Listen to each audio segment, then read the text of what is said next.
Hey, how's it going, everyone? My name is Briggs, and this is my dad, Brett, here, and we are the two owners at Miles Pellet Stove, bringing you guys another pellet stove review video on the Quadra-Fire CB1200i. Dad, what can you tell our audience about this one? We're going to go through a few things here, but this is a product of Hearth and Home, and this is the CB1200i. I stands for insert, CB stands for classic bay for the windows. And so one thing that we want to tell you, do we sell this stove? No, we don't. Do we install the stove? Yes, we do. Do we do the maintenance and repairs on the stove? Yes, we do. And so Briggs and I are going to go through this. We're technicians, and we're going to give you our opinion on this particular product and see if it's right for you and your family. So follow along with us. All right, let's do it, guys.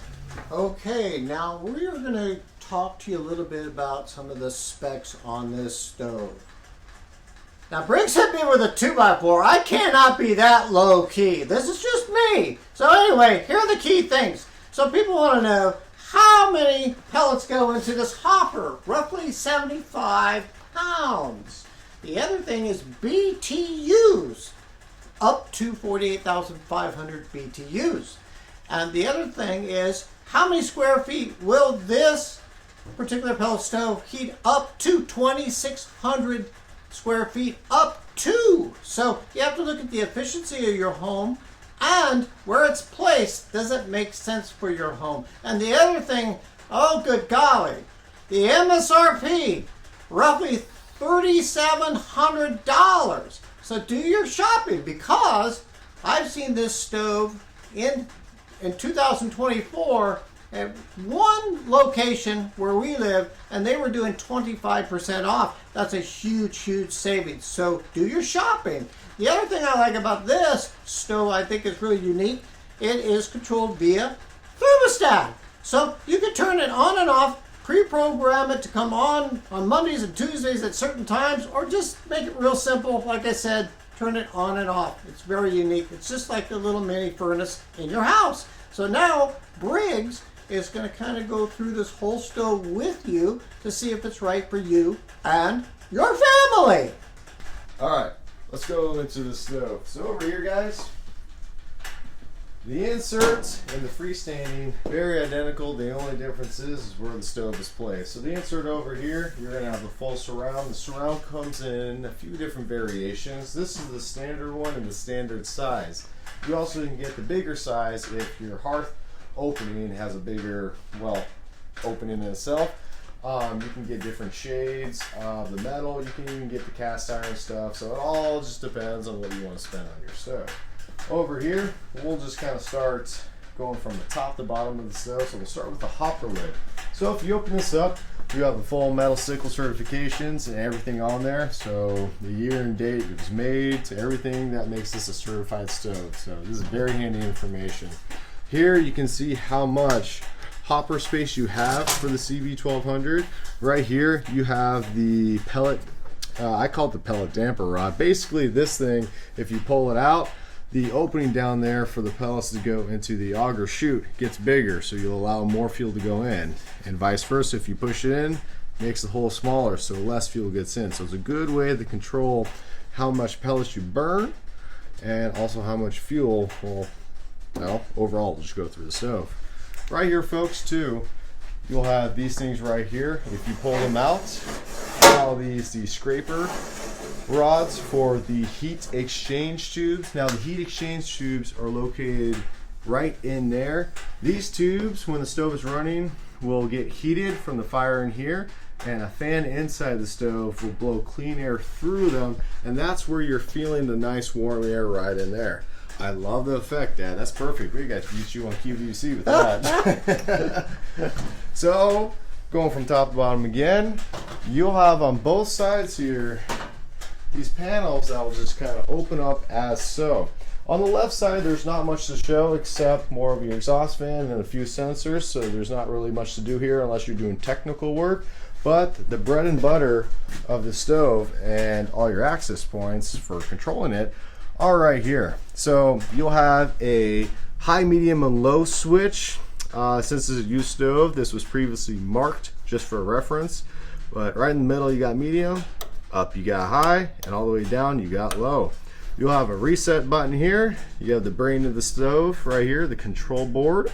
You'll have the indicator light for the call, excuse me folks, it's the call light. So when this light is lit, the stove is calling for pellets. And right here, lastly, you have access to a fuse. Now, when we have these panels open, if you notice, we'll have the latches for the door. They open just as so like this. And right here, we'll get into the whole burn chamber right in here.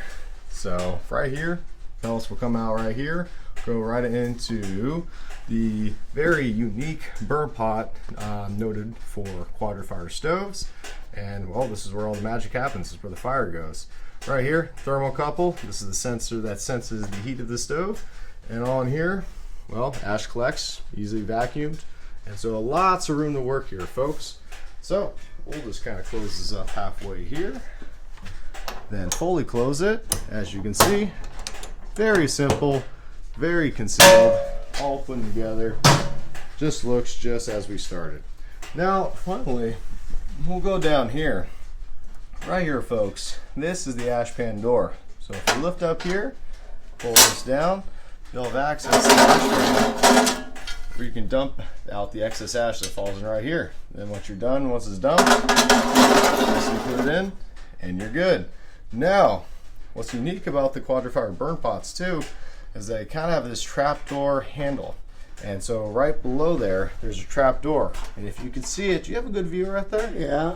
So if I pull this, right, the bottom trap door has been activated, and the stuff in the burn pot, if there's any, will theoretically drop right into the ash pan. And when you're done, there you go. This is handy. You want to do in between burns to help cut down on ash. Very good design, and we like it. And finally, my dad already mentioned this, but you have the thermostat, which will be connected with the stove. But that is a lot of the main stuff on the outside of the stove before we start running it. But we'll give you a bonus, and we'll show you the guts of the stove. So all this back here, this is all the parts, everything, all your sensors, your connections that are more into the hearth itself. So you won't see any of this.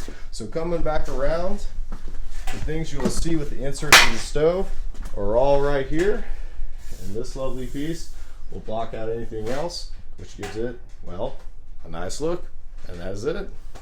Okay, friends, welcome back. Now, Briggs had some key points when he went around this CB1200, but I wanted to add a couple of things. So you really only open this door here if you need to change the heat level to low, medium, or high. So if you have it on medium, when you use your thermostat, when you turn it on, it's going to run on medium heat or the medium setting. So if you turn it up to 75, you're still going to have the stove running on medium setting. If you put it on high, you're going to get a big flame. You use a lot more pellets, but it's recommended in the manual if you need immediate heat to run it on high, maybe for an hour or so, but kick it back down to medium. Most people have it on low or medium on this model, and then you shut it. But when you're shopping for this stove, basically a lot of people like to, open up the doors and they like to feel it and just kind of say this and that and whatever. But, the main thing is,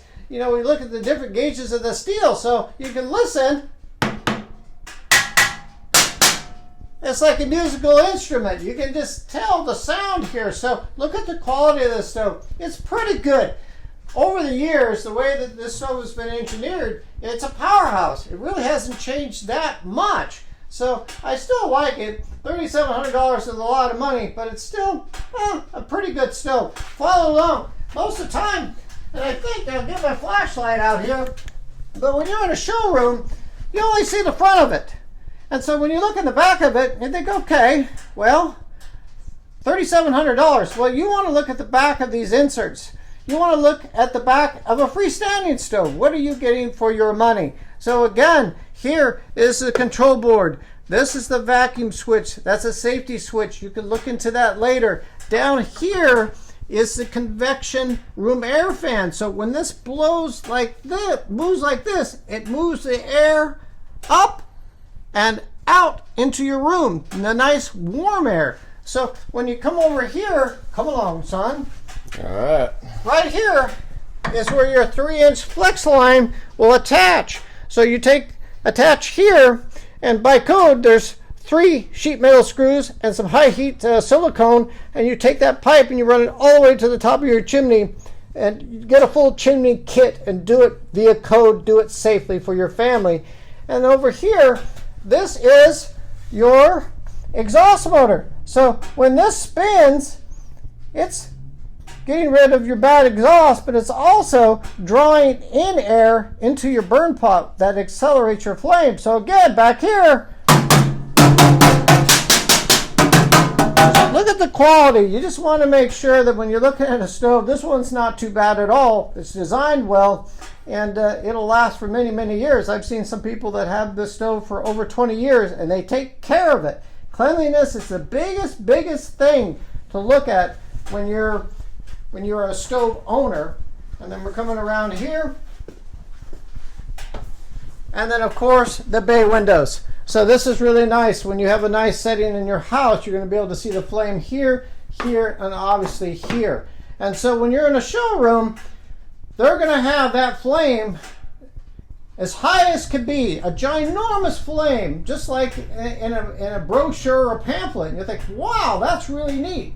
Well, when you get it home, if you don't run it on high, you're going to get kind of a medium flame, so be prepared for that. But inside of this cavity, it gets so hot, the heat exchanger tubes get really, really hot, and that warm air comes out. Pretty much a pretty good stove overall, well engineered. So there's my input.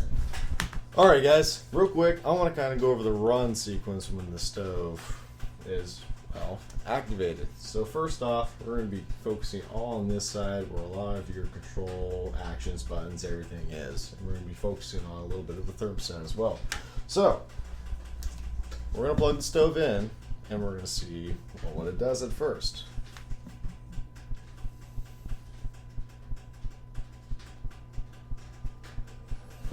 See right there, folks? We got activation of the stove. You saw a blue light come on. You hear the fans, but no pellets are dropping. This is normal for a Quadra-Fire. Right now, the thermostat, nothing's activated. So when these Quadra-Fire stoves receive power, they kind of go through a little bit of a wake-up diagnostic phase is what we like to call it. You'll see a sequence of blue lights in here that will blink depending on the setting of the control board, which is set for all the different specific models. This one, you're going to see one blue light sequence turn on periodically. Before we continuing on for the full run cycle, we want to wait for those blue lights to completely disappear, and that's just us, to make sure kind of everything's working right. We found the best results to keep that consistent in our testing to be, well, the best thumbs up. So as we wait for that to clear up, going over to the buttons right now, when I activate this thermostat, I want you guys to watch this call light right here. When running the stove, we like to run it to a medium low. You can run it on high if you like, but it's just kind of almost similar to redlining your car. You're going to get the most performance and everything else and everything, but it's a little bit harder than the stove. You're going to run through the pellets, everything else.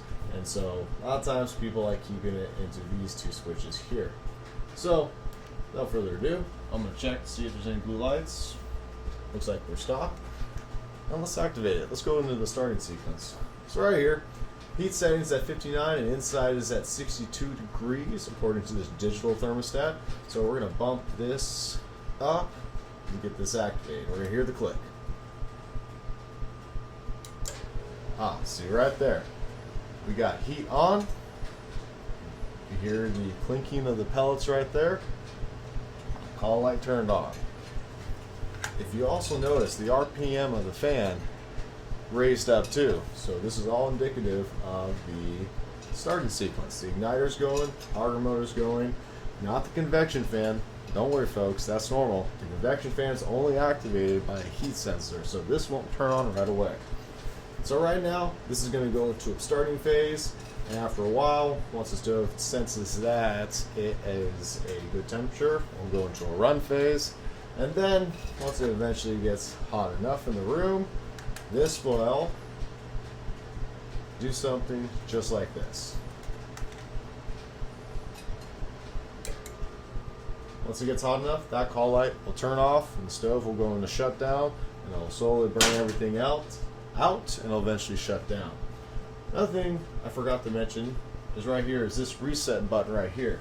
If you hit this reset button at all during the sequence of the stove, it will essentially just tell the stove to start right back at step 1 in the startup cycle. So that means it'll do the initial dump, the igniter will turn on, everything. So this button, even if you hit it, if it had a flame, it'll go right back to step 1. This button is pretty handy if, well, maybe you had a misfire or you load a bag of pellets in there and the auger shaft tube is not primed. So very handy button, and it's available on all Quadra-Fire stoves. And well, other than that, that's all I got, and we're going to show you guys what a full run cycle looks like. You know, I think everything there is just well explained. When you plug in the stove for the first time, you will see that blue light flash.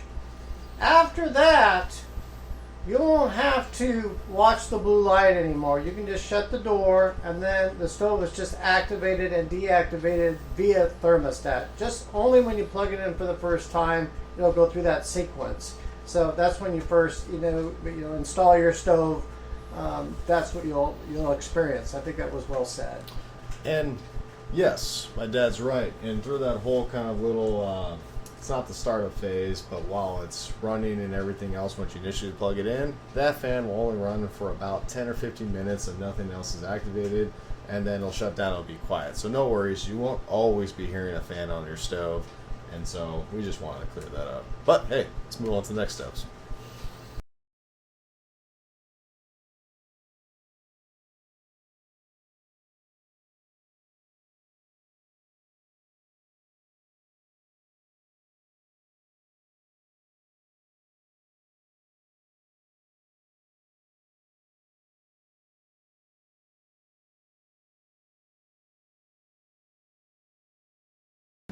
Alright guys, that's it. Hopefully this pellet review has been pretty handy.